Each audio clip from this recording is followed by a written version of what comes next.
Now you talk about terror. I've been terrorized all my day.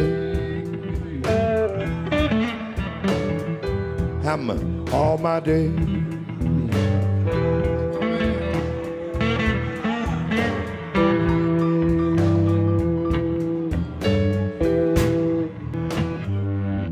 Hi, I'm Chris Hedges. Welcome to Days of Revolt. Today we're going to discuss the political radicalism that gripped especially young people, African Americans in this country a few decades ago in the 1960s and the 1970s, and what happened to it. Where did it go? How was it repressed?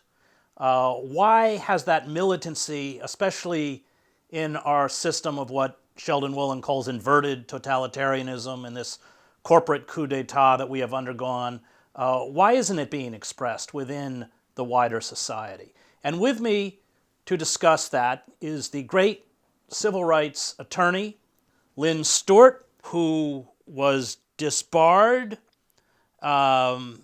because of her activism, standing up to power for 3 decades, caught up in the war on terror, but who has spent her life defending the poor and the marginalized, who wept in court when one of her clients, Omar Abdul Rahman, the sheikh, was barred from presenting a credible defense and is everything a lawyer should be.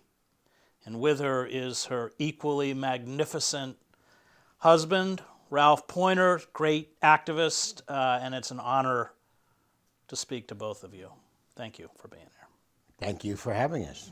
Pleasure. So, Lynn, you began, you often say, as a lawyer, carrying out civil rights cases, defending often radicals, especially black radicals, at a time when there was some hope in the legal system.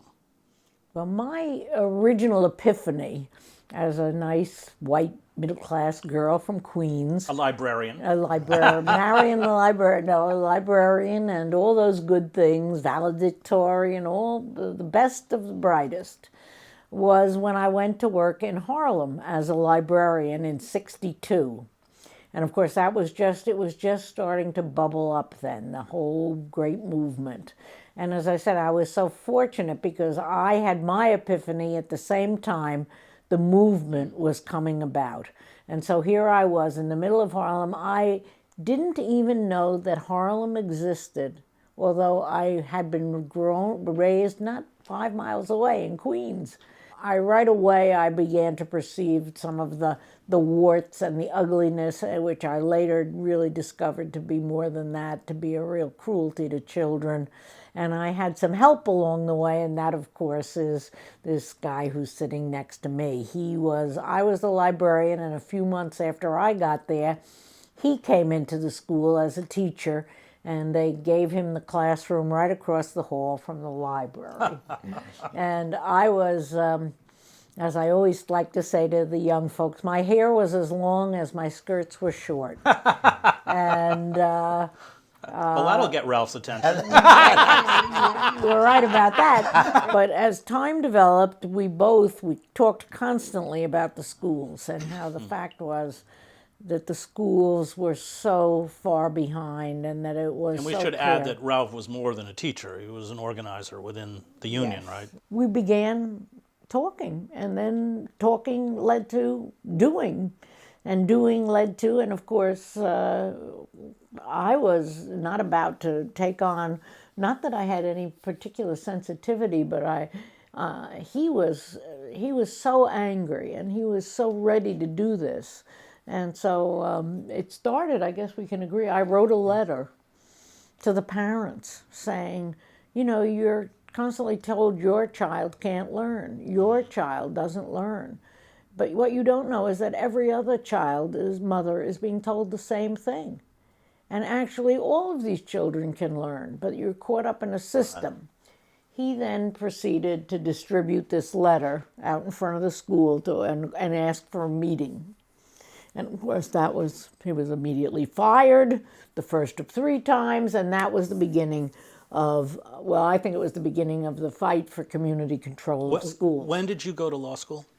I went to law school in 71. I taught for 10 years altogether, first in Harlem, and then I went to the Lower East Side, where I continued the struggle in the schools of the Lower East Side, where we lived at that time also. So, And when you went to law school, was it with the intent of being a civil rights attorney? no, it's interesting. I went to law school because I couldn't work in the schools anymore, the oppressive bureaucracy of the place. I said, I always wanted to go to law school. And unlike, people say, well, how did this manage to last all these years? Because it was always a working partnership. And when I said that, we had 6 kids to support. I was the only wage earner. And he said to me, well, I guess you better go then. And I did.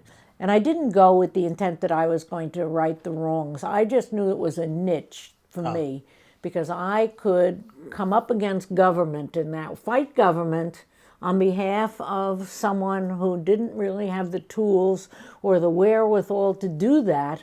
And yet I could still go home and look at myself in the mirror. Although you ended up defending many radicals, in particular black radicals. Well, they were my friends and Well, that's because you were hanging out with this guy here. Yes, because we were. Well, I really when I got to Rutgers, I really said, this is just a waste stop. I'm going to go take these courses, pass the bar, and then I'll get out and do what I want to do.